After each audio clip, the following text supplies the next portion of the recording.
Pragito Dove, welcome back to the Human Capital Innovations Podcast. Well, thank you. I'm thrilled to be back. Yeah, it's great to have you back on. For any listeners who may not have caught our previous episode and discussion, Pragito joined me about a month ago on an episode in season 14 where we discussed accessing our inner wisdom and intuition as leaders. And it was a really lively and insightful discussion. I really appreciated all of the insights that you shared. So I would encourage listeners to go back and check out that episode to find out more about Pragito and kind of her story, her background, as well as that topic. Today, we're going to continue the discussion and focus more specifically on the healing process of acceptance and overcoming judgment. And as we get started, I just wanted to share Pragito's bio with everybody. Pragito Dove is a global authority on expressive meditation and founder of the #1 expressive meditation training school in North America. An internationally recognized author, hypnotherapist, coach, and speaker with over 20 years of experience, Pragito helps spiritually conscious entrepreneurs, leaders, CEOs, teachers, and healers align their mindset to allow more peace, time, and financial freedom. Featured in media, including TV shows, telesummits, and top-level podcasts, Pragito shares powerful tools for wellness, meditation, and personal growth. Her new book is #1 Amazon bestseller, Lunchtime Enlightenment, Expressive Meditations for Manifesting Peace, Prosperity, and Passion. Again, it is a wonderful privilege to have you back on the podcast today. Before we launch into the discussion, anything else that you would like to share with listeners by way of background, personal context, or anything like that?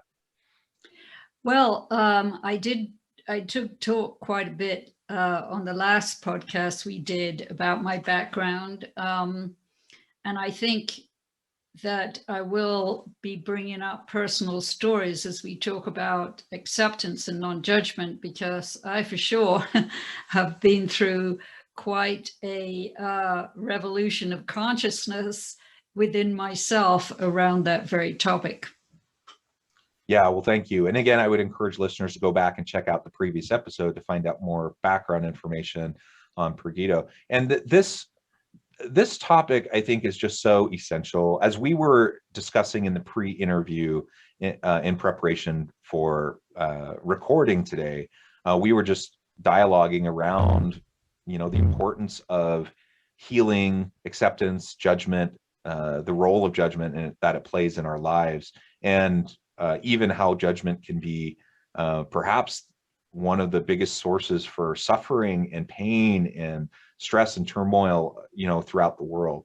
A lot of times when we talk about this topic, we tend to focus on our personal lives. We focus on acceptance, overcoming judgment in our marriage or with our children or with our friendships. I'm not so sure that we talk about it enough within an organizational context, within a corporate context, but it applies just as much there as it would apply anywhere else in our lives, because anytime we're dealing with human relationships, there's going to be the need for healing. There's going to be the need for overcoming judgment and for forgiveness. And if we can't do that, then we're going to short circuit our own development and our own, productivity and the opportunities that we may or may not have, as we move through our career. So I thought we could start there. Maybe you can share with listeners a little bit, about what you've seen in your work, in your consulting and coaching work with leaders and with workers in the workplace. How does this topic apply within an organizational context, and why is it important for us to really be thoughtful about?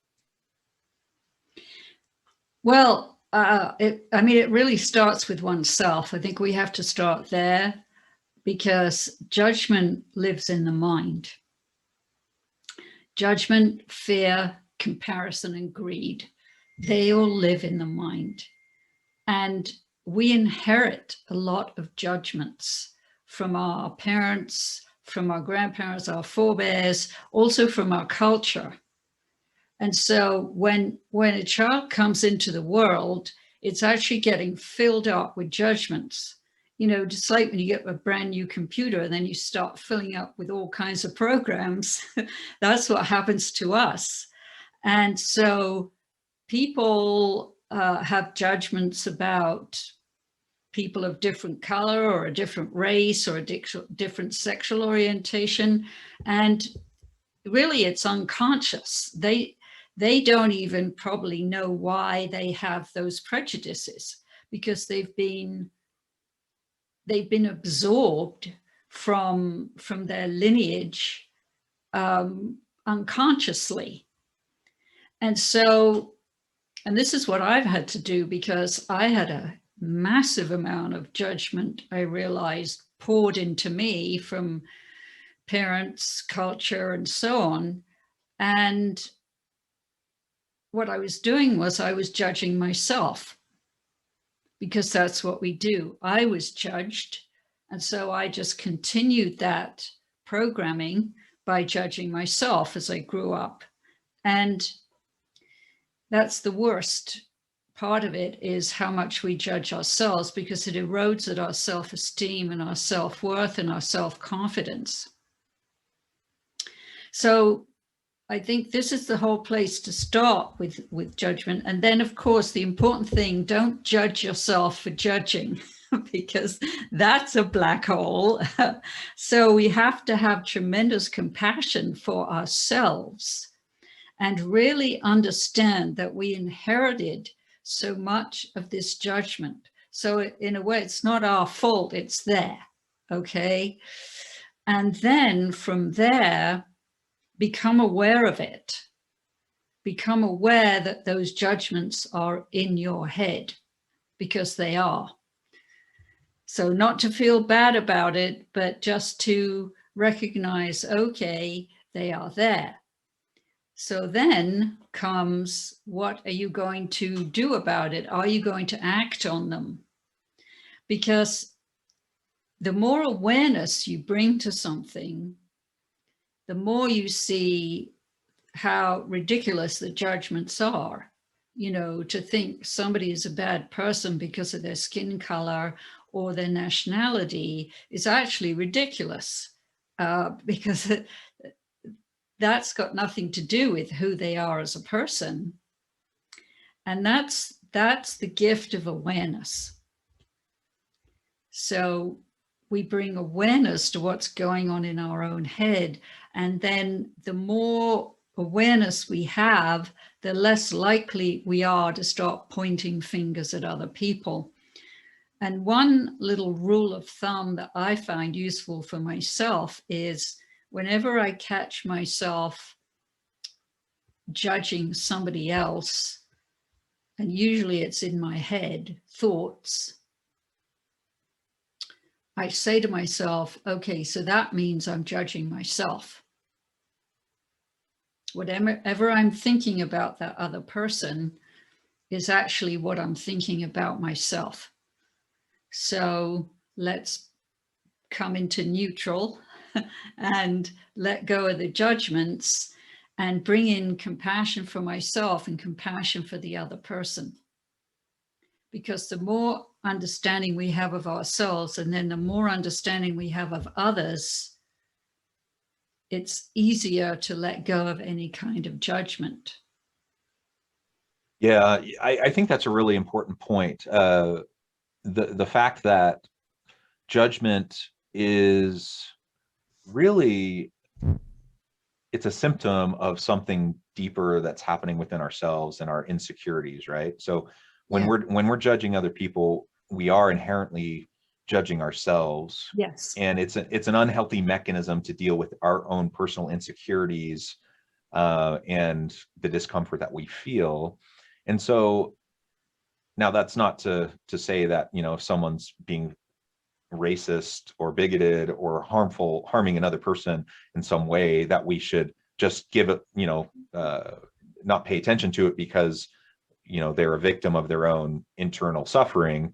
But that's not what we're saying, but it is to acknowledge that that is occurring. And so if we're trying to acknowledge and move forward and heal and move forward in a productive manner, then we first have to come to that realization. Once we have that realization, then we can start to go through the self-work, the self-reflective practices, the mindfulness and meditative practices that will allow us to let go of those insecurities and the internal issues that we have to work through, that will then allow us to be kinder to ourselves and kinder to those around us. We'll become aware of our prejudices, our implicit biases.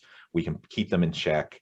And then we can let people live their lives and not be so concerned about what everyone else is doing. And then we just allow ourselves to live our own life and not be so concerned about how it matches up and compares to what other people are doing. We can be our own true, authentic self. Yeah, exactly. And because the opposite of judgment is acceptance. And so we really want to learn to accept ourselves with all our faults and failings. That's really important, because nobody's perfect. Nobody's ever going to be perfect. And everybody has judgments running through their mind. That's part of what the mind does. And something useful to know is, like, for example, if you're buying a new computer, you want to go online and judge and compare. Oh, this one is cheaper than that, and this got all these features, and that's got all those, and you're judging and comparing about an object, a thing that you want to buy. But where that doesn't work is with people, because the realm of people is ruled by the heart. That is the domain of the heart, all people, and not the domain of the mind. But the problem is the mind thinks it knows everything about everything, which it doesn't. It knows certain things, but the mind doesn't have wisdom. The mind has knowledge, but it doesn't have wisdom. The heart has wisdom. So when we're dealing with ourselves and other people, we have to come to the heart and ask the heart what is happening. And that's where we can find the acceptance. And it's very important to find acceptance of ourselves. Yes, love ourselves and accept ourselves. And actually, I think accepting ourselves is a bit more difficult than loving ourselves, which is why I think it's more important. Because our minds have been trained so much to criticize ourselves and pick holes, and you should be this and you ought to be that. And we're not, we are who we are. And the more we can bring that self-acceptance in, then of course, the more we can accept others. And I think understanding is an important part of it. And this is where the mind comes in a positive way, because the mind is the part of us that understands things. And so if we can understand ourselves more, why we are the way we are, some of it is our natural authenticity, but some of it is from our conditioning and wounds and so on from our past. That helps us to have compassion, and then in turn helps us to understand other people. And the more all of us bring that kind of attention to ourselves and then to others, I think we can transform this planet. I really do. And stop labeling people and pointing the finger at other people and doing that to ourselves. But I really think a huge transformation can occur for all of humanity when each one of us takes this personal responsibility to look at judgment of ourselves and others and acceptance of ourselves and others. Yeah. And again, that's all part of that healing process, because we all have our own stuff. We all have our own baggage. Based on our upbringing, our conditioning, and just everything that we've had to deal with in life. And so if we want to grow from that pain and not just continue to be stuck in it and ruminate within it, then we have to learn to accept, and we have to learn to let go, and we have to learn to forgive, and to let go of the judgment of ourselves and those around us. And as we mentioned at the very beginning of this episode, again, this certainly applies in our personal life, in our family relationships, in our community relationships, but it absolutely applies at work. And we Oh, often don't, yeah. and we often don't talk about this in the workplace. Maybe it seems like it's too touchy-feely. We kind of have corporatized certain concepts that we've already mentioned today about implicit bias training and diversity, equity, inclusion. Some of that fits into what we've been talking about to deal with prejudice and bias and those sorts of things. But the idea of overcoming judgment, of acceptance, that can be a really hard pill to swallow at any time in any aspect of our life. But when you're dealing with your livelihood, with your profession, with your career, and someone hurts you, someone uses you, abuses you, manipulates or exploits you, that's a really hard thing to deal with. You get passed over for a promotion, you get discriminated against in one way or another.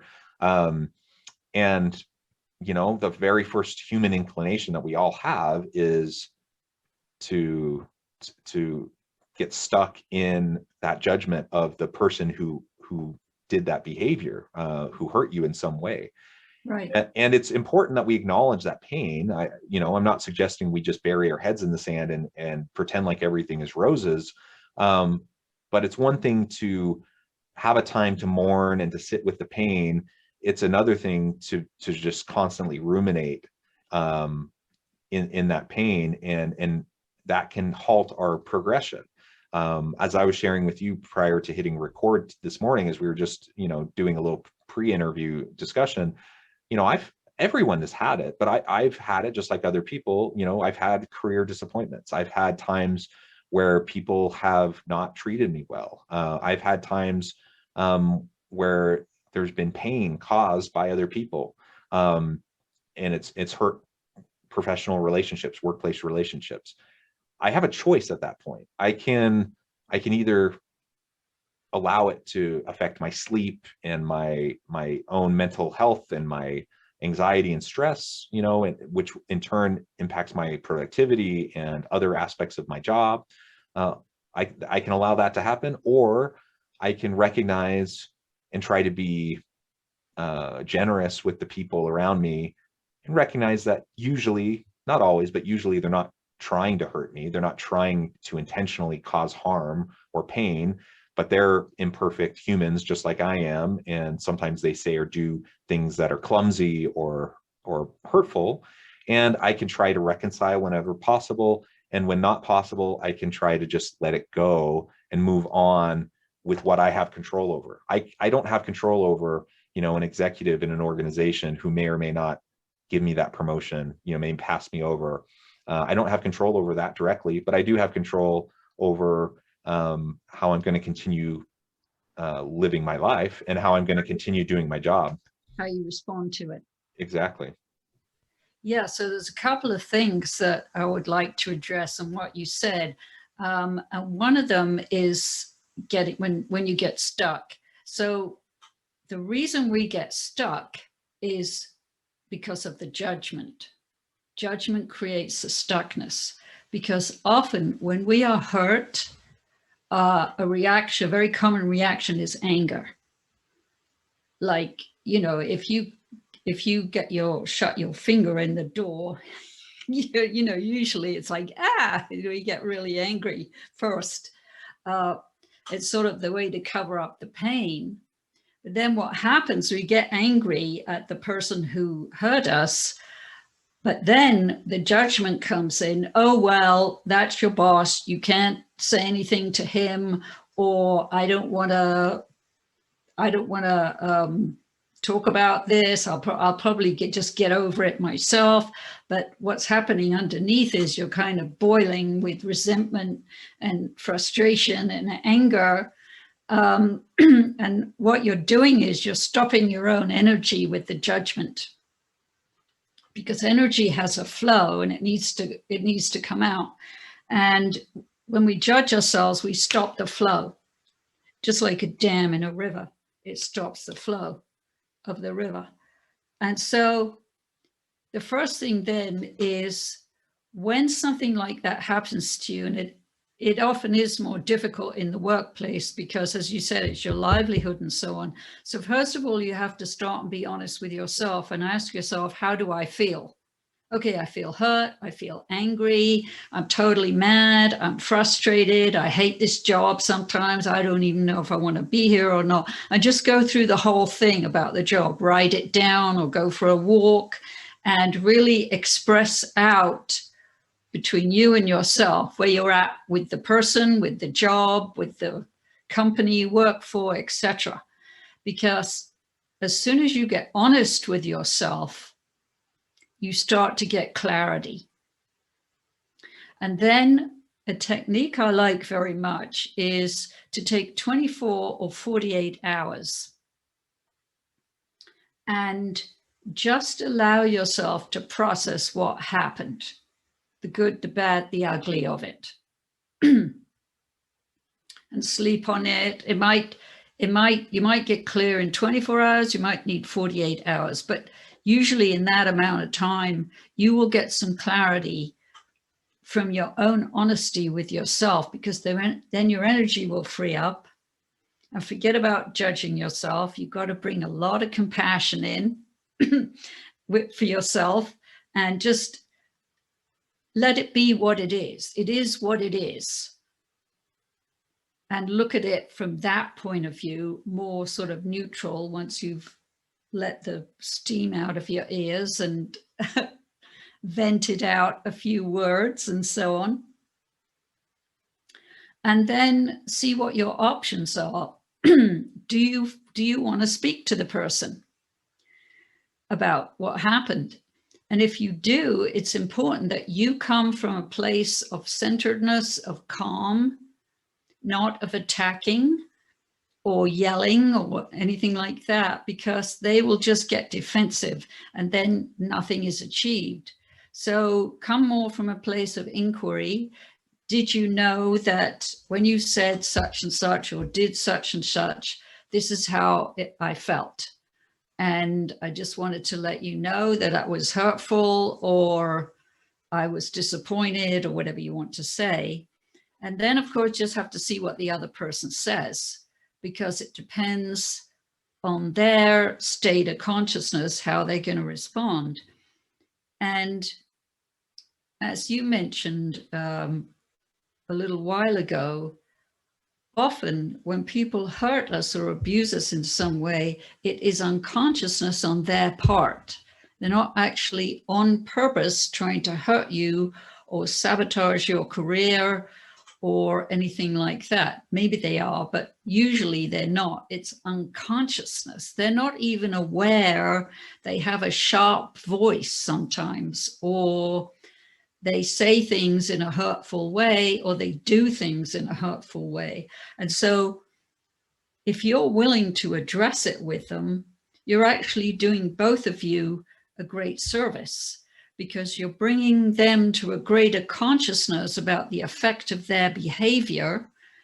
And you are stepping up for yourself and speaking up and seeing if you can create some better rapport, some better communication with the people around you.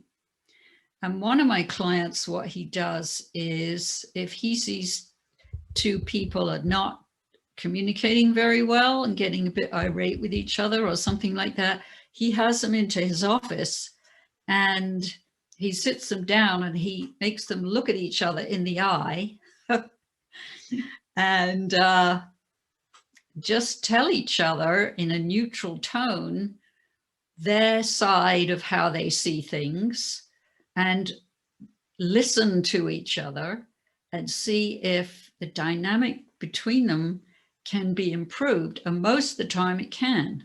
I'd say 95% of the time it can. But you do get these odd people who just have got their heads stuck in the sand and refuse to see anything from another point of view. Yeah. But he actually, this client of mine, he really surprised me one time, because I asked him, he has about 80 people underneath him that he's sort of responsible for. And I said, what would you say is the most important thing you do for your team? And he said, I nurture them. And I was like shocked when I heard that, in a good way, of course, because that's the energy of the mother nurturing. But he saw it that if he nurtured everybody in the team, they would all perform well. They would want to perform well, and they would enjoy their work, and they wouldn't feel if they made a mistake, because look, everybody makes mistakes from time to time, that they couldn't come to him about the mistake or ask for help and things like that. So I think that's a great quality that can be used in the workplace, and particularly by the leaders to set the tone for that, so that there's more heart. Because yes, you can use logic to sort things out, but really we have to always remember that people are in the domain of the heart, and we have to have compassion and understanding and boundaries, of course. Yeah. There's a balance there to find, but I think it can be found. Yeah, that human connection is really vital. And it's just as important in the workplace as it is at home, in our personal relationships. And I think people get nervous sometimes because they feel like it's too touchy-feely, because they feel like, no, we need to be professional, and they have this kind of corporate paradigm about what that means. But we're still people, we're still human beings, and exactly. we need to connect with each other. And I can think of, I've had, just in the last couple of years, I've had really interesting encounters, with some professional encounters with people that are professional colleagues. I would even consider them to be friends, though we don't really socialize outside of work. And something happened, and there were hurt feelings and misunderstanding, miscommunication. And in the both of the instances I'm thinking of specifically right now, in both cases, the other person was really upset. I was upset too. They were upset. We had this miscommunication. They seemed pretty willing and happy to just kind of ruminate in it and to be upset. And I tried really hard to I valued our professional relationship, and I wanted to be able to work through it. I wanted to be able to talk through the issues, and for us to be able to come to a mutual understanding. And they were actually kind of shocked that I would put that effort in to have that kind of a conversation with them. And we came out the other side stronger for it, right? We had a deeper relationship. And again, using the term deep relationship in a professional setting might seem a little odd, but that's exactly what happened. We understood each other better, and we understood that neither of us was trying to harm or hurt the other person. We had, acknowledged things that we did or said that probably were not very productive, and we were able to work through it and get past it. And why wouldn't we want to do that in the workplace? Exactly. And I'm grateful that I was able to do that with them, and we were able to have those conversations, and things move forward in a more positive way. We're more productive. We have a better relationship, and all the positive things that come from it. Yeah, it's a win-win. It's a win-win. Well, Pragito, it has been a real pleasure talking with you again today. I'm mindful of the time, and I know you're busy, and I need to let you go. But before we close, I did want to give you a chance to share with listeners how they can get connected with you, find out more about your consulting and coaching practice, and then give us the last word on the topic for today. Okay, so to get a hold of me, you can go to my website, www.discovermeditation.com /contact, where you can find a free gift for anybody who wants to go there. It's a 3-part video series, just 5-minute videos of abundance activation. So something people tell me is very helpful for them. And the last word, okay, thank you. It's nice to have the last word. I'd just like to finish up the little technique I mentioned about taking 24 or 48 hours, where you can reflect through and allow all the emotions to process through about what happened. And what you can do is look at, once you've become more calm and centered, look at what happened if, let's say, somebody insulted you or judged you or said something that was hurtful. You can ask yourself, were they right? Am I like that? Is that something I could look at myself and maybe improve upon? And, you know, and if that is the case, then you can thank them when you talk to them for bringing it up and letting you know that you had this behavior or that behavior and you didn't know it affected them in that way. And so it's a win-win. And if you feel that you don't do that thing they said, or, you know, that it's not you, it's them, etc., then you can just let it go, because it's nothing to do with you. It says everything about them and nothing about you. So there's those two different ways to look at it. And I do love your example of just going ahead and talking to the person to see if you can smooth things out and take the relationship to a whole new level of creativity and productiveness in the workplace.